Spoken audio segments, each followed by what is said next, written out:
మీరు ఈరోజు ఒక ప్రొడ్యూసర్ గారి హస్బెండ్గా బెటర్ హాఫ్గా వచ్చారా, లేదా ఒక తండ్రి బాధ్యతలో వచ్చారా, లేదా ఒక యాంకర్గా నాతో మాట్లాడడానికి వచ్చారా? ఈ 3 ఆప్షన్స్లో 4th ఆప్షన్ కూడా ఉంది, వరుణ్ తేజ్కి కంపెనీ ఇవ్వడానికి వచ్చారా? లేదు, సుమ అద్భుతంగా యాంకర్ చేస్తుంది కాబట్టి చూద్దామని వచ్చాను. మిగతా అన్ని పద్మజ గారు, ఐఎమ్ సో సారీ. తర్వాత thank you very much. And అంటే నేను స్టేజ్ మీదకి మాట్లాడే ఓపిక లేదు, అది కూర్చొని మాట్లాడతాను. ఇదే అనుకుని మా అందరూ వినండి. ఈ వంశీ ఏదో డైరెక్టర్ వంశీ తోటి ఒక ఐడియా, మన ఫణి గారు నాకు మంచి సన్నిహితుడైన వ్యక్తి, ఇలా ఒక కథ ఉంది వినండి అంటే నేను పెద్దగా పట్టించుకోవాలా, ఎన్నో కథలు వస్తుంటాయి ఏమి వినమంటున్నాడులే అని వదిలేశాను. ఈలోగా న్యూయార్క్ కూడా అని అడిగితే నేను వింటాను అంది. న్యూయార్క్ వినిన తర్వాత నన్ను అడిగింది, ఒక్కసారి కథ విను నాన్న, నాకైతే బాగా నచ్చింది అంటే, ఏముంది వీళ్ళు అంటుంటారు కదా. సరే, నిన్న ఆ వంశీ అనే అబ్బాయి మాత్రం ఆల్మోస్ట్ ఫైటింగ్లో ఒకటిను డ్యాన్స్లో ఒకటి చేయలే, మిగతా అన్నీ స్క్రీన్ మీద చేసి ఇంక్లూడింగ్ హీరోయిన్ క్యారెక్టర్తో చేసి చూపించాడు. కాకపోతే ఆ పెర్ఫార్మెన్స్ కంటే కూడా బిహైండ్ స్క్రిప్ట్ ఎంత పవర్ఫుల్గా ఉందని నేను ఆలోచించాను. నాకు చాలా నచ్చింది. నాకు చాలా నచ్చిందంటే ఈ సినిమా పర్ఫెక్ట్గా ప్రజెంట్ చేస్తే మాత్రం మంచి సినిమా అవుతుంది, మంచి సక్సెస్ఫుల్ సినిమా అవుతుంది అని అప్పుడు నేను అనుకున్నాను. అయితే నేను ఒకటి అనుకుంటాం కుదరదు కదా, చాలామంది విని బాగుంది అనుకున్నారు. అయితే మధ్యలో ఒక న్యూయార్క్ అంటే తను ఒక మంచి న్యూయార్క్ జడ్జిమెంట్, నాకు చాలా నమ్మకం న్యూయార్క్ జడ్జిమెంట్ మీద, చాలా బాగా జడ్జ్ చేస్తుంది. ఎక్సెప్ట్ హర్ ఫస్ట్ ఫిలిం, మిగతా అన్నీ పర్ఫెక్ట్గా జడ్జ్ చేసింది. అది సినిమాలో యాక్టింగ్ కానీ లేకపోతే ఎస్పెషల్లీ ఈ ఓటీటీ ప్లాట్ఫామ్స్. సరే, తనేమందంటే కొంచెం మరి ఆ కమర్షియల్ థింకింగ్ ఉంటుంది కదా, తనేమందంటే ఒక 2-3 నోన్ ఆర్టిస్టులతోటి, అందరూ న్యూ ఫేసెస్ కదా, నోన్ ఆర్టిస్టులతో చేస్తే బాగుంటుంది అని న్యూయార్క్ అంది. నాకేమనిపించింది అంటే, వాళ్ళు చెప్పినప్పుడు అందరూ కుర్రోళ్ళు ఫ్రెష్గా ఉన్నారు కదా, మళ్ళీ వీళ్ళ మధ్యలో ఒక నోన్ ఆర్టిస్ట్ ఏంటి, ఏదో నాకు అనిపించింది. బట్ న్యూయార్క్ ఆర్గ్యుమెంట్ ప్రకారం చూసుకుంటే అది ప్రొడ్యూసర్గా అది రైటే, కానీ నేను ఒక సినిమా చూసే వ్యక్తిగా ఇలా కొత్త కుర్రోళ్ళతోటి ఫ్రెష్గా, అంతకుముందు వాళ్ళ మీద ఎటువంటి ఇమేజ్ లేకుండా, అంటే కంటెంట్ మాత్రమే మన బ్రెయిన్లోకి వెళ్తుంది అనే నమ్మకంతో నాకు అది అనిపించలే. నేను అక్కడ డిఫర్ అయ్యాను న్యూయార్క్ తోటి. బట్ అల్టిమేట్గా డైరెక్టర్ అనుకునేది చేశాడు. నేను ఇప్పుడు ఇందాక దిగి లోపలికి వచ్చే ముందు జనరల్గా నేను చుట్టుపక్కల యాంబియన్స్ ఏదో పెద్ద ఆలోచించను, కానీ అక్కడ ఈ పోస్టర్స్ 2 చూసిన తర్వాత చాలా బాగా అనిపించింది. నాకు చాలా ఫ్రెష్గా చాలా బాగుంది అనిపించింది. అంటే ఒక చిన్న నాస్టాలజీ ఫీలింగ్ ఏంటంటే, చిరంజీవి గారు మొదటి సినిమా పునాదిరాలు చేశారు. పునాదిరాలు చేసేటప్పుడు అన్నయ్య గారు అందరూ ఇంచుమించు ఒక 6-7 మంది కుర్రోళ్ళు దాంట్లో చేశారు. ఇంచుమించు ఇదే ఏజ్ గ్రూప్ ఉన్నవాళ్ళు అనమాట. అప్పుడు నేను చదువుకున్నాను. నావో బిద్గోరా ఈ సినిమా ఇట్లా ఉందని చూపిస్తే, నేను దీంట్లో ఈ క్యారెక్టర్ చేశాను, ఇలా చేశాను అని అన్నయ్య నాతో షేర్ చేసుకున్నాను. అన్నయ్య కూడా ఎంతూజియాస్ట్. అన్నయ్యకి 26 ఏళ్ళకి వెళ్ళిపోయాడు ఇండస్ట్రీకి. ఐ థింక్ వీళ్ళందరికీ అదే ఏజ్ గ్రూప్ ఉంటుంది, 22, 23, 24. సో 25 ఏళ్ళకి అన్నయ్య నాతో షేర్ చేసుకుంటుంటే, మాకు కూడా మా అన్నయ్య సినిమాలో యాక్ట్ చేస్తున్నారు కదా, అదొక చిన్న సాటిస్ఫాక్షన్ ఉండేది.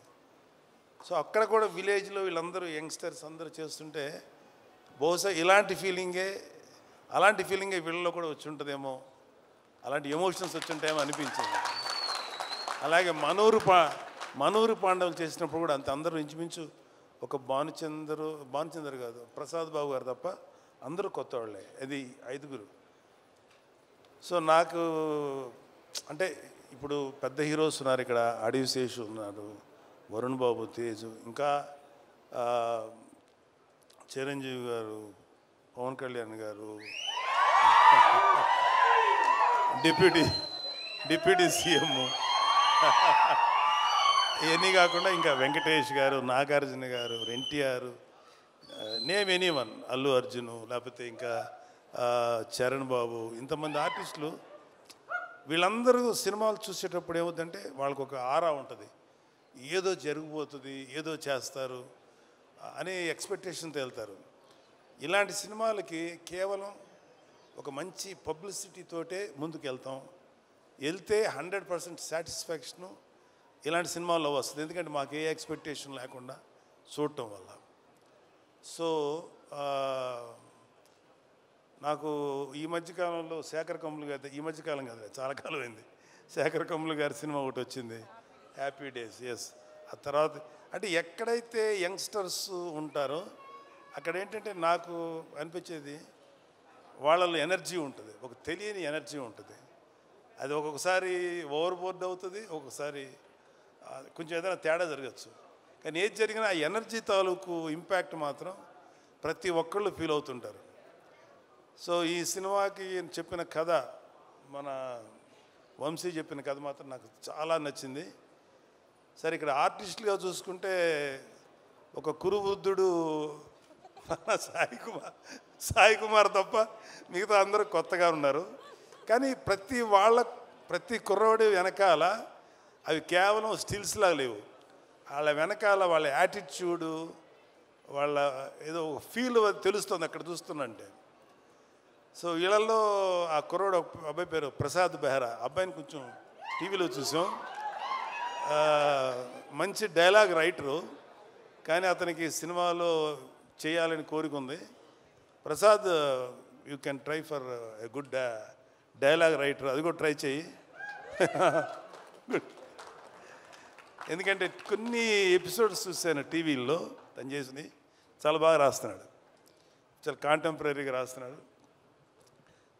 మిగతా వాళ్ళ గురించి నాకు ఇంకా డీటెయిల్ తెలియదు కాబట్టి తప్పుగా అనుకోకండి, మీరు అందరూ డెఫినెట్గా ఎక్సలెంట్గా చేస్తుంటారు. నేను ఆ ట్రైలర్ చూసినప్పుడు మాత్రం నాకు చాలా బాగా చేశారనిపించింది అందరూ. అండ్ ఈవెన్ హీరోయిన్స్ వాళ్ళ పాత్రల పరిధికి చాలా బాగా చేస్తుంటారని ఎక్స్పెక్ట్ చేస్తున్నాను.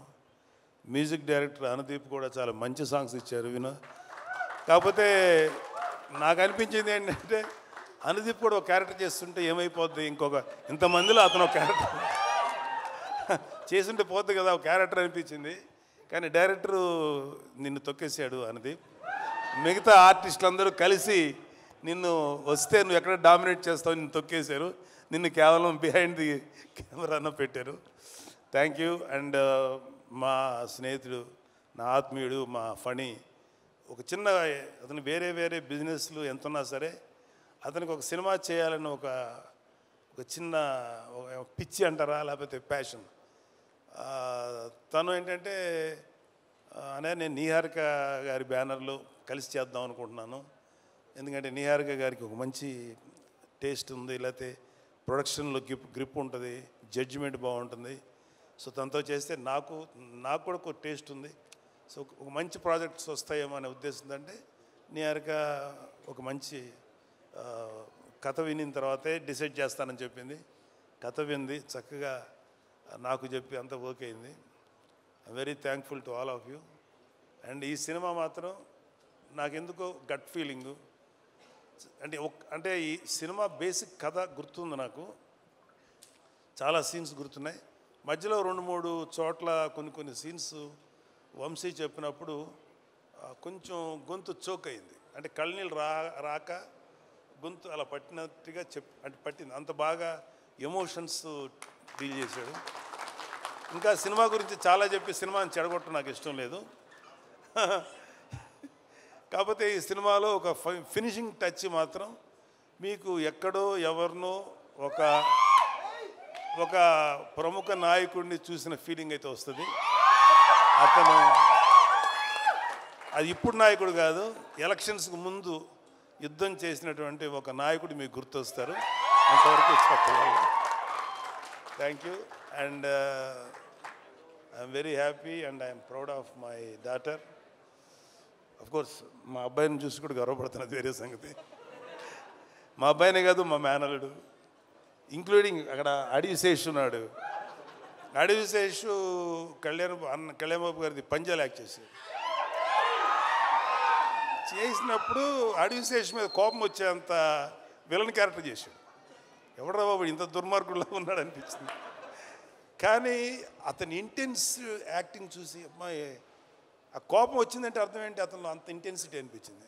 ఆ తర్వాత అతను హీరోగా మారి వండర్ఫుల్ ఫిలిమ్స్ చేశారు. ఒకటే చెప్తున్నాను ఇవాళ ఇంకొక చిన్న విషయం. Suma, can I speak to sir? మాకు మాట్లాడితే మమ్మల్ని మెగా ఫ్యామిలీ, వీళ్ళు తప్ప ఇంకెవరు ఉండరు అనేటువంటి అలా కొంతమంది ఫ్యామిలీస్ మీద ఈ పనికి మాలిన మాటలు మాట్లాడే ఎదవలు చాలామంది చూస్తారు. మాకు అలాంటి ఫీలింగ్ లేదు. సినిమా ఇండస్ట్రీ మా అబ్బ సొత్తు కాదు, మా నాన్న సామ్రాజ్యం కాదు, మా తాత సామ్రాజ్యం కాదు. అలాగే మన అక్కినేని గారి ఫ్యామిలీయో నందమూరి ఫ్యామిలీ సామ్రాజ్యం కాదు, అందరిది ఇది. సో ఇవాళ అడివిశేషు గారు లేకపోతే ఎంతోమంది యంగ్స్టర్స్ ఫిల్మీ ఫ్యామిలీ సంబంధం లేకుండా దే ప్రూవ్డ్ వాళ్ళకి ఎవరు అడ్డం వచ్చారు, వాళ్ళ టాలెంట్స్ వాళ్ళు పైకి వచ్చారు. ఏమో ఇప్పుడు ఈ కుర్రాళ్ళల్లో ఎవరు ఏ రేంజ్కి వెళ్తారో ఎవరు ఊహించిన కూడా ఊహించలేరు. ఏమో ఎంత గొప్పగా వెళ్తారు. ఎందుకంటే ఇవాళ ఒక సినిమాలే కాదు, ఎన్నో ఓటీటీ ప్లాట్ఫామ్స్ ఉన్నాయి. వాటిలో దేంట్లో వచ్చినా అద్భుతమైన పేరు వస్తుంది. సో ప్రతి వాళ్ళు ఫస్ట్ ఏంటంటే ఒక మంచి కంటెంట్ ఉన్న సినిమాకి, కథ ఉన్న సినిమాకి ట్రై చేయండి. అంతేగాని ఒక గుద్దితే ఆడెక్కడికో వెళ్ళిపోయి కొట్టేసుకొని మాట్లాడితే హీరోయిన్ కనపడగానే గబగబా డ్యాన్స్ చేసి ఇలాంటి కథలకు మాత్రం మీ యంగ్స్టర్స్ ఎవరు అట్రాక్ట్ అవ్వకండి. కంటెంట్ ఏంటో చూడండి. ఆ విషయంలో నాకు శేషు నచ్చుతాడు అండ్ వరుణ్ బాబు నచ్చుతాడు. ఈ మధ్యన మా తేజు నచ్చుతున్నాడు. విరూపాక్ష చేశాడు కాబట్టి చెప్తున్నాడు. అంటే అంతకుముందు మా తేజు కొంచెం కమర్షియల్గా వెళ్ళాడు, తర్వాత విరూపాక్ష నుంచి తన ట్రెండ్ మార్చేసుకున్నాడు. విరూపాక్ష అండ్ ఇంకొకటి ఏదో రిపబ్లిక్ ఇలాంటివి చేశాడు. సో ఒక వరుణ్కి నాకు ఒకసారి డిస్కషన్ వచ్చింది, ఎందుకురా నువ్వు కొంచెం కష్టమైన క్యారెక్టర్లు సెలెక్ట్ చేసుకుంటావు, చాలా కమర్షియల్ సినిమాలు చేయొచ్చు కదా అంటే, నాన్న ఒక 100 సినిమాలు రిలీజ్ అనుకున్నాను, అందులో ఒక 10 సినిమాలు కొంచెం డిఫికల్ట్గా అంటే కొత్తదనంగా ఉంటాయి. వాటిల్లో కనీసం ఒక 5 సినిమాలన్నా ఆడటానికి అవకాశం ఉంటుంది. 90 సినిమాలు రెగ్యులర్ కమర్షియల్ సినిమాలు ఉంటాయి. ఈ 90 సినిమాల్లో ఒక 10-15 ఆడతాయి.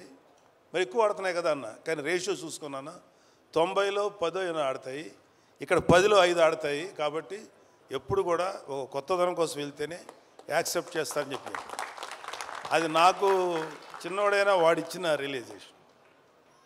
అలాగే నిహారిక అంటే కొంచెం సెల్ఫీ వేసుకోవాలి కదా నా పిల్లల గురించి, తప్పదు. ఎవరు సెల్ఫ్ వాళ్ళు వేసుకున్నారు, ఇక్కడ మన డబ్బా మనమే కొట్టుకోవాలి కదా. ఏదో గుర్తు రావక్కర్లేదు, నేను సీరియస్గా అంటున్నా. Niharika my sweetest kid. ఎంత స్వీటెస్ట్ అంటే ఇలాంటి చిన్న పిల్లప్పుడు ఒక 3 ఏళ్ళు ఆ టైం ఉన్నప్పుడు ఇంకా స్టార్ట్ అవుతుంది కదా, 4 ఏళ్ళ తర్వాత 5 ఏళ్ళ తర్వాత అమ్మ ఇండిపెండెంట్గా పడుకోండి అంటే ఆ బెడ్రూమ్లోకి వెళ్ళి పడుకునేది. వాళ్ళ అమ్మ వంటింటికి వెళ్ళాక సైలెంట్గా వచ్చింది, నేను ఇక్కడే పడుకుంటాననేది. సరే అమ్మ, మరి మీ అమ్మ తన్నేసి బయటికి పంపుతుంది కదా, అమ్మ చూడకుండా దాచిపెట్టేది. అప్పుడు నా షర్ట్ తీస్తే షర్ట్ లోపల దాక్కునేది. అప్పుడు ఇంత ఉండేది కదా, ఇంతే ఉండేది. దాక్కొని పడుకొని పద్మ వచ్చేది, ఎక్కడుందని దాని తెలుసు, పడుకుంది. పద్మ లేదు, పద్మ ఇక్కడ అని చెప్పాడు. ఇలాగేదో సో ఒకటే చెప్తున్నాను. ఇప్పుడు ఇందాక ఒక పాప ఎవరో ఎమోషనల్ అయ్యింది. ఇవాళ మన కళ్ళ ముందు ఆడపిల్లలు ఎంత గ్రోత్ చూపిస్తారు, ఎంత గొప్పగా ఎదుగుతారనేది మన సుమ. నాకు తెలిసినంత వరకు సుమ కామెడీగా మాట్లాడుతుంది, సరదాగా ఉంటుంది. కాబట్టి నేను ఎప్పుడు సుమాని కామెడీగా తీసుకోను. ఎందుకంటే నాకు తెలిసి ఈరోజు కాకపోయినా ఇంకొక 1 year తర్వాత 2 years తర్వాత అయినా డెఫినెట్గా సుమ ఒక legendary anchor, legendary host. Suma చాలా గ్లామరస్గా స్టైలిష్గా ఉండదు. సుమ ఎక్కువ ఏమన్నా, కానీ సుమ స్టేజ్ ఎక్కిందంటే దుమ్ము దులిపేస్తుంది. నేను చూసింది సుమ ఉందా పర్లేదు కొంచెంసేపు మనకి టైంపాస్ అవుతుంది అని, అలా ఉంది సుమ. జబర్దస్త్ వాళ్ళ అదృష్టం ఏంటంటే అప్పటికి జబర్దస్త్ వాళ్ళు రాకముందు సుమ ఇండస్ట్రీకి వచ్చింది. సుమ జబర్దస్త్కి రాకుండా చాలామందిని కాపాడింది. అంత గొప్ప అంటే ఆడవాళ్ళల్లో అంత కామెడీ ఉంటుంది అనేది నాకు ఊహ కూడా అందలేదు. సుమను చూసిన తర్వాత అమ్మ తక్కువ వాళ్ళు కాదురా బాబు. అలాగా ఆడపిల్లలందరూ కూడా జస్ట్ బ్రేక్ యువర్ చైన్స్.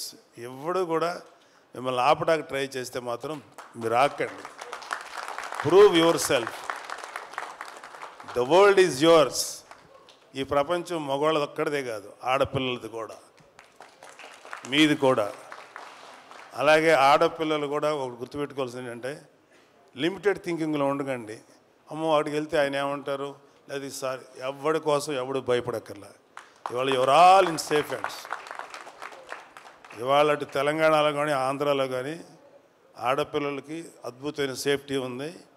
ఎవడైనా ఆడపిల్లల్ని కానీ ఏదైనా చేస్తే మా దృష్టికి వస్తే మడత పెట్టి లోపల పెడతాం, తాట తీస్తాం. Don't worry.